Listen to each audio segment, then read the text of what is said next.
started finding the beginning of this season got too much loft on irons, drivers, and you know, from there it started going back to trying to find a bit of shaft lean and trying to figure out how to de-loft the clubs. Yep.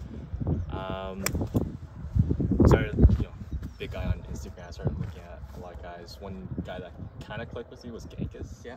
Getting like the shaft like super shallow like this and getting that shaft lean. Yeah. Worked for a bit and then just stopped working for whatever reason. So gotta come back to the master and figure out. Okay. All right. Let me see what you're up to. Yeah.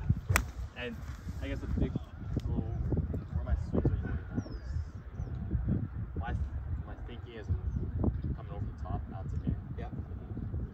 Okay. And also at this point, the balls this is where I start to get ugly and start using a lot of shoulders. Okay. I gotta really kind of mentally set myself to fire the hips first and then shoulders after. Okay. Let me just look for that.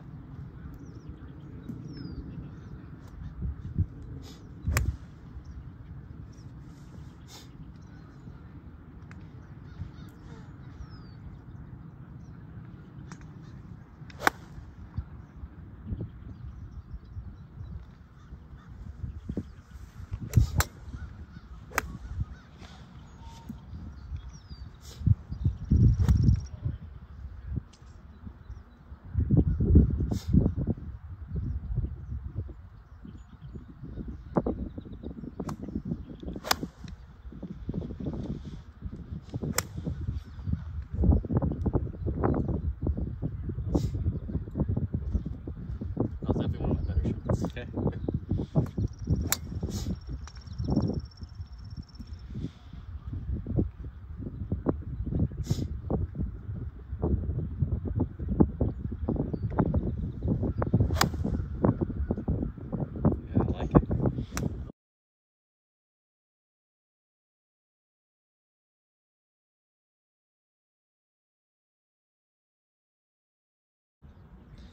Big thing that I'm seeing that's the cause of the majority of the issues is there. As you take this club back, you use your right arm, your lead arm, to really roll this golf club in behind you. So that club is wide open, it's way behind you, and it hasn't been hinged yet. It hasn't been leveraged yet. So as you take it up this way, it's still pretty flat, way behind you. And then when you get your hinge up here, it happens so late that the club ends up being too light up here. So as you start to come down, I mean, it looks decent on the way down, but the fact that this club went so far behind you and hinged so late, it takes that elbow and pins it behind you. So your left elbow's too stuck behind you, like too far behind your shirt seam or your ribs. Yeah. So that as it comes down this way, now that arm is to your side and it's not out in front of you. So the only place that you're going to be able to go from here is start to use the hands to get the club back out in front, which when the club gets back out in front, it pulls your left elbow back out in front. So it's like it's the elbow reaction. Yeah, the elbow's out of position and you're reacting to an elbow being out of position. Yeah, that's that's kind of standard for kind of how I look at the top, like kind of across the line, and I have that problem with that late hinge. Yeah, and that's all a result of right here. You're taking the club back by taking your right arm and rolling the shaft behind you. So the right arm's doing this pronation thing too early, right? And there goes your thumb and the shaft out behind you. So I want to tweak that part on you today, and we're going to do it through a kind of a cool way.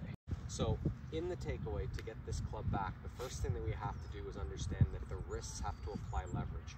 You'll notice that the second that if I just isolate my wrist angle, see how high the club gets, right? So now when I start taking it back this way, it's no longer back that way. It's not flat and heavy, it's up and light, right? So we want to try and feel today that you're getting this wrist hinge up out here in front of you, okay? And as this club gets up in front of you, you'll notice that the butt of the club actually works its way down in order to get that up. Okay, so we're gonna go handle of the club goes down, club head goes up in the sky, and I want you to feel like if this club was full of water, it's gonna pour out right here by your foot. Where this way would keep all the water in it. Right? And so from there, as this goes back, the heaviness of it starts to work around you, pulls your elbow to the side, and so when you finally get a wrist hinge, like it happens so late at the top, that elbow's too far behind you in order to get back down in front to deliver this club. Right. So when the elbow gets stuck over here, the only place you have to go or can go is that way. So now the wrist starts to let the club out, the wrist gets in front of your elbow, and it kind of comes back to the ball that way. Got it. And we have to find a way today to keep the shoulder from pulling the elbow back behind you, but that's caused by your right arm putting the shaft back there. Right. So less of that rotation going away. Yeah, it might feel as though that as you take the club up to the top, that your right arm is rolling to the right. Right? It's rolling to the right. Watch what happens if I just roll the club to the right. Puts it over there. If I start turning my body back, look where the club is. It's on the opposite side of a pronated arm because it's supinated going that way, right? So you like Gankis' stuff, you can see all of his guys take it up this way. Yeah. Right? They all bring it out with the club this way so that they can pronate that arm. Yeah, pronate the arm later to lay the shaft flat. Right. But I think that there's lots of golfers that watch stuff online that try to feel as though that if I have to come down flat like this, so why don't I just take it back that way? Yeah. Because like every swing loops whether we see it or not. Right? Pros talk about their swings looping all the time. Yeah. Taking it from outside to looping it to the inside, and even though we might not see it, they feel it. Yeah. So if it's going this way, then the loop is now going to go that way, out, and that's slow, that's offline. Yeah. So we're trying to feel like we can get the handle down and the club head up, and I want to see how long we can keep the club head on the forward side of this orange shaft. Got it. Okay, that's going to be our idea today. Big turn, my handle of the club's going in, but the club head isn't, and then from there, as you get to the top, now when that starts to flatten out, you actually have the freedom and movement or ability to start turning. Right. But we're going to see how you react to that based on changing the balance point. Center of mass of the golf club has to stay more on this side of the handle for longer instead of it rolling to that side of the handle. Got it. So then by the time I get to sort of right arm area, I should have kind of like a 90-degree hinge. You should have a full hinge and the club head above the grip, not behind the grip to the left. Okay, let's see you do that.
get straightened out soon enough. Yeah. I just want to get comfortable with those mechanics right now.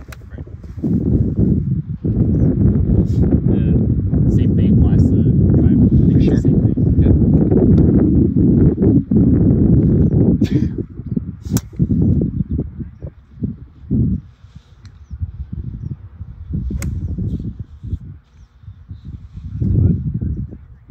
Good job.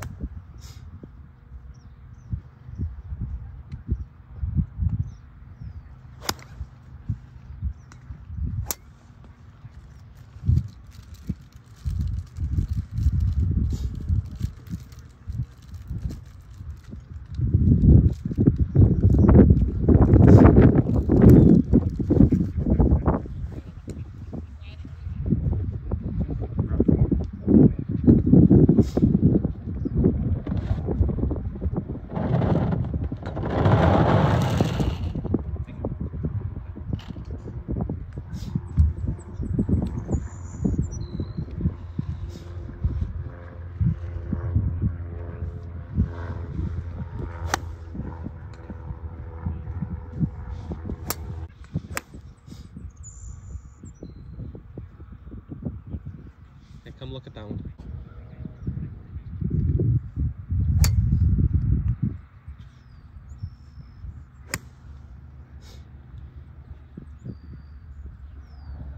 Yep. Good. One more time. Take it up to the top. So it's going out over the bucket, hinged up. Hold it there. Now bring the butt of the club to my fist. Down. Forward. That moves your left arm. Let's go. So let's hold this right here. Okay, so start again. Keep it out over the bucket. Hinged up.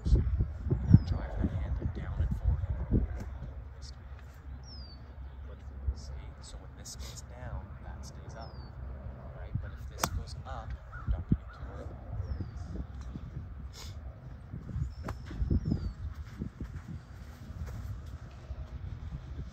Good job.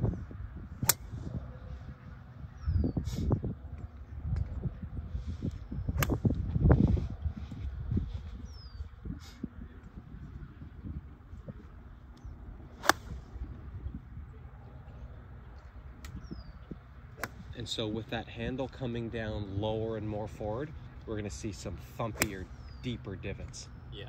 Right? Just trying to really drive the club head into the ground. It's not the club head, because if you drive the club head into the ground, the handle has to rise. Right. I want you to feel like you're taking the butt of the club and bringing it down lower and more forward. That'll bring the club head with it. There you go. Okay, so show me that takeaway piece again. So if I were to sit right here, I need that club to go up and over me, almost like it's going up this way in front of you, then back that way. Up and over. Good, good, good. Butt of the club down low on the way through the shot. That's your move. That's awesome. Okay, come take a look. All right, show me the backswing. Think about the big garbage can bucket. Take it up and over the bucket. Good stuff. I like it.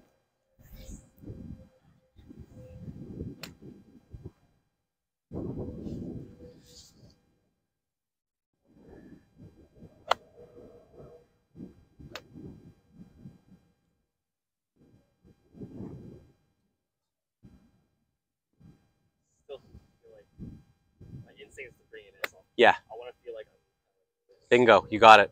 And changing the way that the club gets back there, making the move away from the golf ball different each time, allows you to make that change.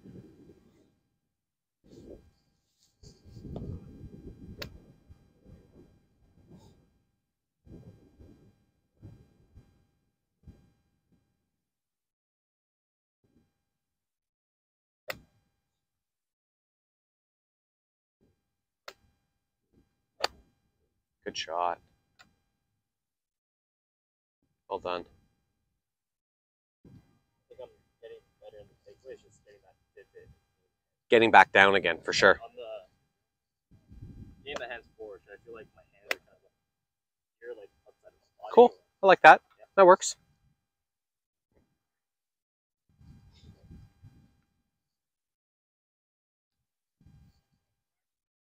feels like it gets me to kind of post the leg and get to that. Mm-hmm. The weight up there. Mm-hmm.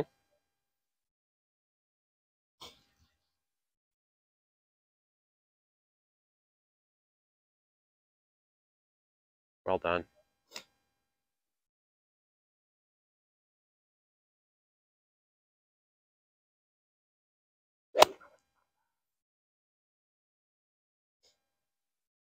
Those fat ones.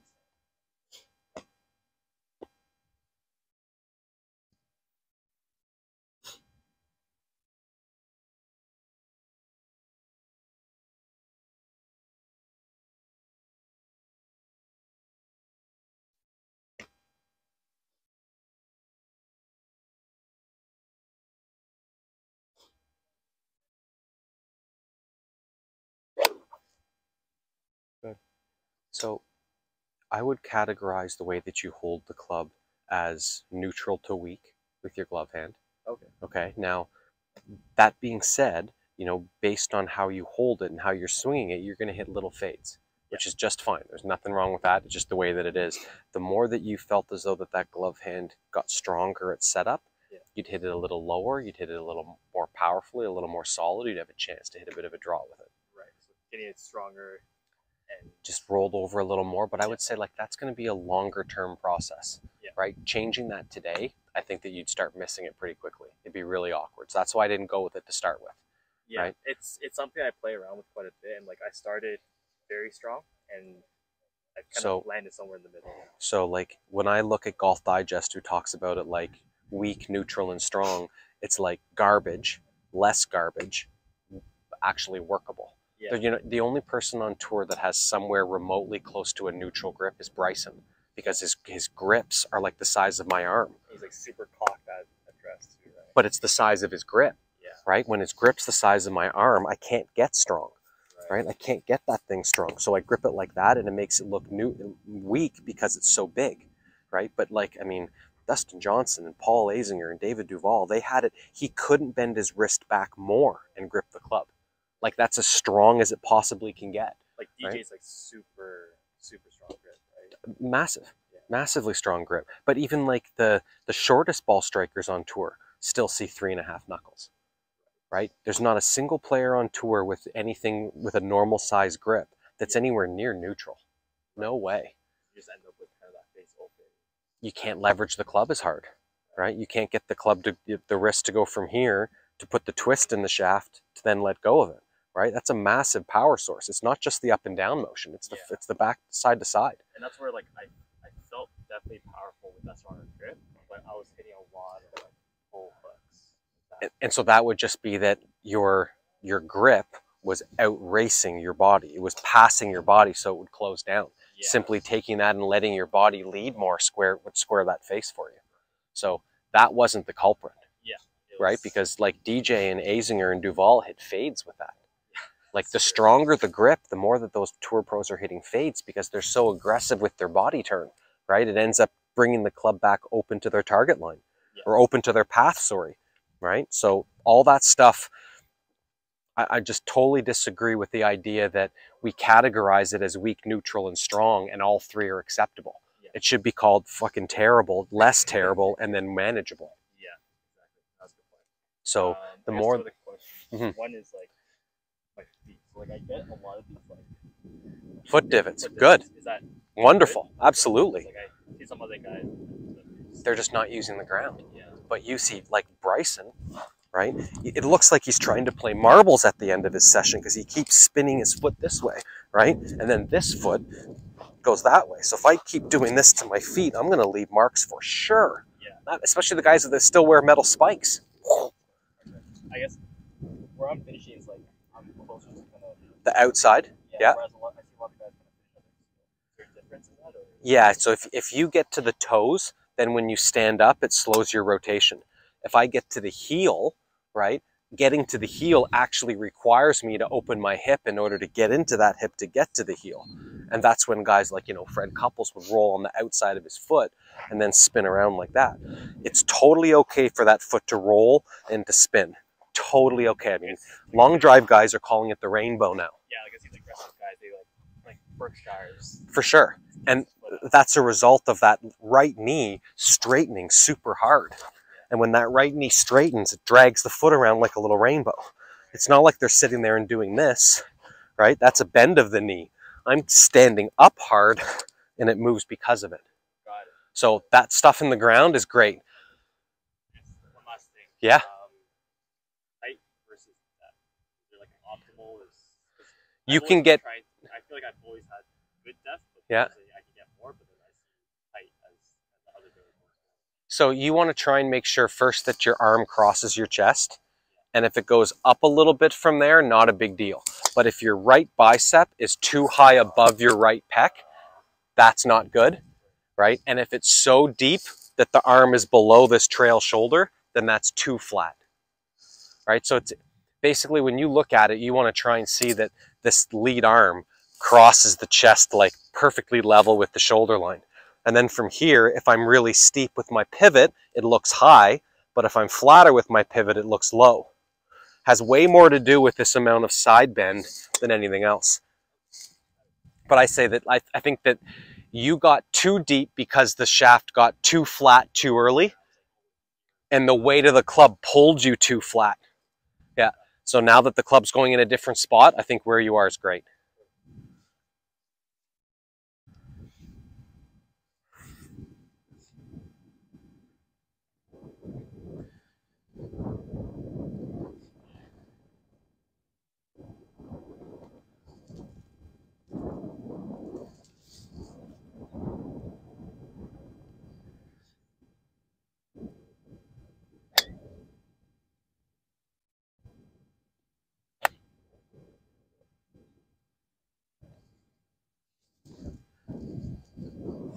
Okay, so let's take this to another level here. Show me your backswing. Stop right here. Handle down, club up. Good. Okay, so from here on in, I want this space to stay as tight as it can get. So how do you take it up to the top, keeping that space tight? All the way up. Good. It feels like this elbow's going to roll under that one. All right. What arm do you throw with? Right-handed. Right-handed, okay. So feeling as though that this stays close, kind of like that smart ball training aid or like a balloon in here. That's the idea. So on the downswing, if this was a balloon, you're going to try and pop it. Squeeze it tight on the way down. Good. And all that's doing is it's making the elbow get more in front of you rather than behind you. So hinged up over the bucket, squeeze the balloon. Yep. Good. And now pop the balloon into the ball.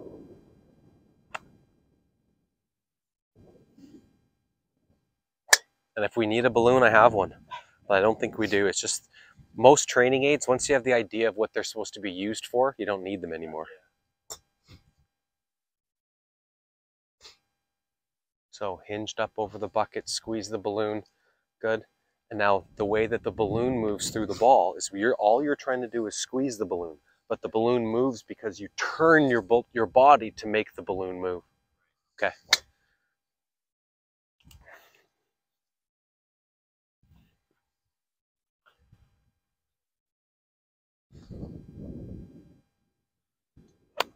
Wow, great shot. I would kill to be able to fade the ball like that. I think I should try to go for the draw. Never, never. No. The second that you try to curve the ball the opposite way of your stock shot, big misses come into play. So on the PGA Tour, if a guy's a regular drawer of the ball and he decides to hit a fade, there's a good chance his dispersion doubles. It doubles, right? Like, I mean, Justin Thomas hits cuts and draws kind of like on command, and he's pretty darn good at it. But there are plenty of tour players that wouldn't even consider curving the ball the opposite way. Like, my thought process is I'm hitting a fade, I'm out to in. Nope. Nope, you're not out to in. Just the face is open to your path. Your path's pretty straight. Yeah. Because my thinking is if I go for the draw, I'm definitely going to be into out. That's not always the case. No, you can hit a draw or a fade with any swing path. It's the relationship of the face to that path. So I could swing in to out 10 miles, and if the face is open 1 degree, it's going to push fade, right? So it's not just the one piece of it. Your path is fine. I think that if you wanted to actually start drawing the ball, it's the grip. to change the face angle. Your path is fine. The shaft swings great. It's the club face relative to that. So the club face is open to your like zeroed out path, but I wouldn't change it. I think that you're going to play really good golf hitting that shot. Smash, just a little right, huh?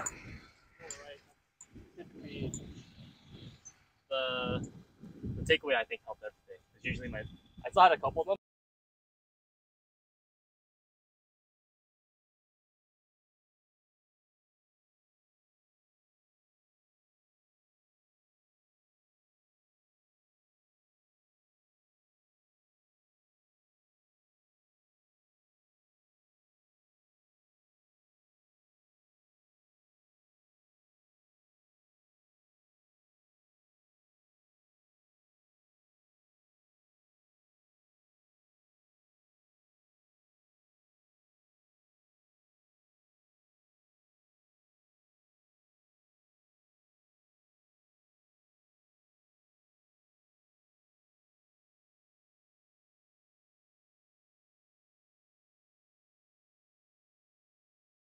Yep. Half a ball, maybe a little less above the top of the driver.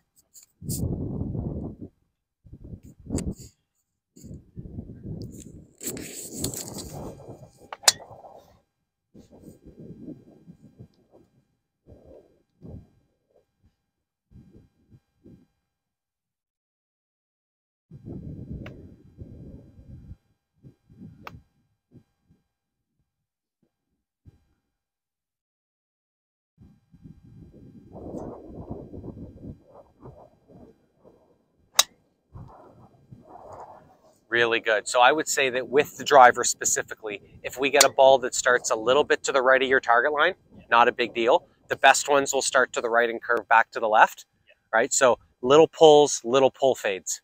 And they're powerful. Like those go far. I feel like I haven't gotten that compression. It's slightly, but like I really feel like Yes, good. it's just getting that kind of front end. It is so once we've got the point where the backswing gets in a different spot, it's going to be feeling like it's your right love handle that's pulling out of the way. Because I don't like talking about the bones. I like talking about the fatty parts on us to get us to move. And if this is the part here that pulls out of the way, we get your hip and we get your chest. Like Gankas's G-box thing, right? It sticks out the side of you like a wing. And the idea is to pull that wing out of the way. Right. Otherwise you get stuck here and you just can't do anything, right? It blasts into it, yeah, for sure.